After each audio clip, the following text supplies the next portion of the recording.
Hi friends, welcome to our channel super trade Lakshya. यहाँ बात करेंगे किस तरीके से हम प्लान कर सकते हैं मंडे के लिए, क्या फिलहाल मार्केट का आउटलुक दिख रहा है। तो शॉर्ट में यहाँ पे बात करूंगा। सबसे पहले निफ्टी 50 की बात कर लें तो निफ्टी ने कल एक डाउनफॉल शुरुआत की थी, उसके बाद एक रिकवरी आई, लेकिन लास्ट में बैंक निफ्टी ने ज़्यादा पुश मारा क्योंकि बैंक निफ्टी की पिटाई भी ज़्यादा हुई थी। तो बैंक निफ्टी लास्ट टाइम जो बाउंस मारा था उसके बाद बजट के बाद फिर से फॉल आया, और ये राइट नाउ ऐसे जंक्चर पे है जहाँ पे अभी भी ये खतरा टला नहीं है।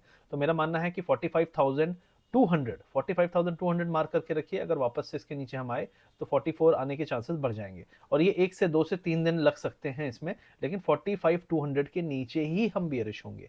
राइट नाउ दूसरा बियरिश होने का एरिया कौन सा है? 45,200 टूटे तो ज़्यादा कंफर्म्ड बियर्स आएंगे वहां पे शॉर्ट करने के लिए। लेकिन अगर आपको फिलहाल जो अपसाइड है, अगर और थोड़ा सा अपसाइड आता है तो कितना आ सकता है? तो यहाँ पे 45,900 950 तक हम खींच सकते हैं ऊपर मार्केट को, थोड़ा सा बुलिशनेस आ सकती है, लेकिन उस एरिया में फिर से आपको बड़े बियर्स आ सकते हैं, क्योंकि जो एफआईआई का डेटा है, जो करंट डेटा है, वो डेटा में देखो एक दिन क्या होता है, एक दिन बियरिश होते हैं, एक दिन बुलिश होते हैं। नेट नेट जो बियरिश होते हैं वो ज़्यादा होते हैं, बुलिश कम हुए हैं। तो जो डेटा आया है फ्राइडे का, उसमें बुलिश एफआईआई ज़्यादा नहीं हुए हैं। जो रिटेलर है वो बियरिश हुआ है। तो मुझे लगता है रिटेलर जो बियरिश है उसको फंसाने के लिए थोड़ा सा ऊपर और ले जाया जाएगा, वहां पे फिर से उनको जब बुलिश हो जाएंगे, क्योंकि डेफिनेटली अगर मार्केट ऊपर जाएगा उनके पुट्स और जो कॉल सेल किए हैं वो लॉस में होंगे, तो वहां पे फिर जाके उसको पलटाया जाएगा जैसा अभी हो रहा है। मतलब डेटा बियरिश था, उसके बाद भी मार्केट को मॉर्निंग में थोड़ा सा गिरा के फिर उठा दिया गया, और निफ्टी ने ज्यादा बाउंस नहीं दिया, बैंक निफ्टी ने ज्यादा बाउंस दिया, और उसके बाद भी मिड कैप गिरा, स्मॉल कैप गिरा। तो नेट नेट स्टॉक्स ज्यादा ऊपर नहीं गए, सिर्फ इंडेक्स में खेल हुआ है। तो अगर आप देखें तो यहाँ पे आपको लगेगा यार बड़ा अच्छा दिन था, पॉजिटिव दिन था। पॉजिटिव दिन नहीं था, सिर्फ मैनेज्ड दिन था जिसमें बैंक को थोड़ा सा शॉर्ट्स को कवर कराया गया बस। निफ्टी का जो लेवल है वो है 21,720। 720 के नीचे आप बेरिश हो सकते हो। 720 अगर अभी नहीं टूट रहा है तो आपको यहाँ से 21,850 से 920, ये दो लेवल हैं जहां तक ये और ऊपर जा सकता है। उसके बाद ही हम यहाँ पे सोचेंगे कि क्या करना है। तो फिलहाल के लिए बियरिश होने का समय नहीं है, थोड़ा सा बाउंस आ सकता है, उस बाउंस के बाद कुछ बियर होंगे लोग, और उसके बाद जो लेवल टूटेगा वो 720 और 45,200 है, जिसके नीचे आपको बियरिश होना है। तो देखिए दो चीज़ें होती हैं, पहला, अरे हाँ यार अब तो चलो बियरिश ही है, अब तो हर बाउंस पे सेल करना है, वो लेवल मैंने नीचे वाला बता दिया। दूसरा है कि भाई यहाँ उठ गया है और ज़्यादा नहीं उठ पाएगा, वो लेवल है 850 920, 21 850 920, और बैंक निफ्टी में 45,850 से 950 के आसपास। ठीक है, ये दो लेवल हो गए। फिर निफ्टी की बात करूंगा तो 20,200 पे 20,350 रेजिस्टेंस है इसका इमीडिएटली। तो यहाँ पे ये आपको लेवल मिल गया। ओवरऑल अगर यहाँ पे बात करूँ मैं, तो पीएसयू सेक्टर में, पब्लिक सरकारी कंपनीज में काफ़ी बड़ा फॉल आया पिछले कुछ दिनों में।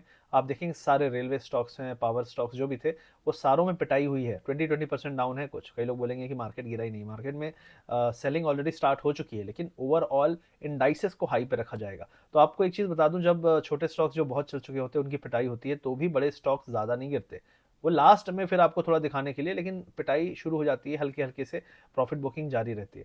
तो ओवरऑल स्ट्रक्चर तो देखो टूटा हुआ है। अगर हम निफ्टी की बात करें तो निफ्टी में जो ये बाउंस आया है ये भी कोई खास नहीं है। बैंक निफ्टी ऑलरेडी 48,500 से, हम अभी भी इस बाउंस के बाद भी 45,600 पे हैं। हम 48 पे नहीं है, हम 49 पे नहीं है, 50,000 पे नहीं है, हम हाई से 3,000 पॉइंट नीचे अभी भी है। तो मार्केट में ऑलरेडी आप देखोगे तो कुछ जगह पे प्रॉफिट बुकिंग हो चुकी है, कुछ जगह पे प्रॉफिट बुकिंग अभी शुरू हुई है। तो धीरे धीरे सारी चीज़ें, क्योंकि चीज़ें बहुत चली हैं, तो थोड़ी थोड़ी करके जो मलाई है ऊपर की, वो बड़े लोग मार रहे हैं, छोटे लोग बोल रहे हैं भाई किडनी बेचो, लीवर बेचो, आंखें बेचो। ठीक है, वो अक्षय कुमार बोलता है ना, पहले मैं एक आंख बेच दूंगा फिर मैं ये कर दूंगा, वैसे ही चल रहा है। इन्वेस्टर के साथ एवरेज करने का वो दौर आएगा जब वो एवरेज करते जाएंगे और फिर थक जाएंगे। लेकिन मेरा मानना है कि एंट्री का सही एरिया यहाँ से कम 5 to 8% नीचे निफ्टी बैंक निफ्टी में, और स्मॉल कैप मिड कैप में कम से कम यहाँ पे 15% का करेक्शन आए, उसके बाद ही यहाँ पे एंटर लेना चाहिए। तो ये फिलहाल मेरा व्यू है। विक्स जो है वो थोड़ा सा कूल डाउन हुआ है, क्योंकि ऑलरेडी काफ़ी ऊपर है 15.4। आपको याद होगा पिछले 6 महीने में विक्स का ये हाईएस्ट लेवल है जहाँ पे लगातार मेंटेन कर रखा है, वरना विक्स 13 12 12.5, कितने बड़े बड़े फॉल आते थे तो भी 12 13 रहता था। ये पहली बार हमने देखा है कि यहाँ पे विक्स हाई है, तो डेफिनेटली यहाँ पे सेलिंग पोजीशन बरकरार है, मेंटेन्ड है। एफ आई आई की इंडेक्स में शॉर्ट पोजीशन अभी भी है। फ्यूचर में वो अपनी जो लॉन्ग पोजीशन अभी रिसेंटली में बजट के टाइम बनाई थी उससे वो कवर कर रहे हैं। तो धीरे धीरे मलाइयाँ सब निकाल रहे हैं। बस ये है कि रिटेलर को समझ में तभी आएगा जब तक बहुत देर हो चुकी होगी। ये तो विधि का विधान है, सारे के सारे तो पैसे नहीं बनाएंगे ना। वही जो लालची होगा वो लास्ट में फंसा रह जाएगा। तो ये चीज़ मैं हमेशा बताने की कोशिश करता हूँ। और मेरे व्यू को आप तुरंत तुरंत में, अगर आपको लगेगा यार अभी तो नहीं हुआ ना, 2 दिन बाद सभी कहते हैं हाँ यार सही बोल रहा था, तो अभी के लिए मेरा यही व्यू है कि जो बाउंस आएगा वो ज़्यादा लंबा नहीं टिकेगा और यहाँ से वापस से हम नीचे जा सकते हैं। और जो लेवल है जहाँ पे शॉर्टिंग का है वो यहाँ से निफ्टी में 100-150 पॉइंट, बैंक निफ्टी में 300 पॉइंट अप्रॉक्सीमेट है, जहाँ से फिर से शॉर्ट अच्छे बनेंगे। और अगर यहाँ से ज़्यादा नहीं उठ पाया, ये भी हो सकता है उतना जाए ही ना, उतना ना जाए, तो फिर आप वो जो लोअर लेवल है उनका वेट करिए कि भाई आज ग्रीन था 150 पॉइंट लेकिन वो भी टिक नहीं पाया। अब आपको पता है ना किस तरीके से गिर रहा है, इंट्राडे रिवर्सल्स आ रहे हैं, तो इंट्राडे रिवर्सल्स में आपको शुरू से ही डिसअपॉइंट कर देता है उस तरफ। जैसे कल फ्राइडे को बियर्स को डिसअपॉइंट किया, उसके पहले दिन बुल्स को डिसअपॉइंट किया आरबीआई वाले दिन। तो ये शुरू के 1 घंटे 1.5 घंटे में ही आपको फंसा देता है।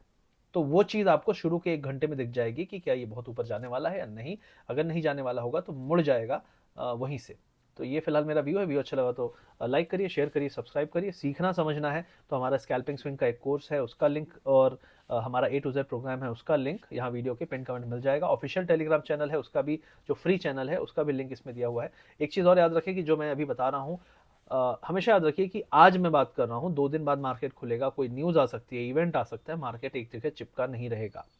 हो सकता है मॉर्निंग में आपको छोटा सा रेड दिखाए, फिर ऊपर जाए और फिर वहां से गिरे, ये भी हो सकता है। तो प्लान चेंज करने के लिए तैयार रहिए, जिद्दी मत रहिए मार्केट में, क्योंकि मार्केट भी कहीं पे एक जगह रुका नहीं रहता ना, मार्केट हमेशा बदलता रहता है, चलता रहता है टिकर। तो जब वो टिकर चलता है तो आपकी बुद्धि भी तो चलती रहनी चाहिए ना। एक ही प्लान पे अड़े रहना यहाँ पे काम नहीं करता है।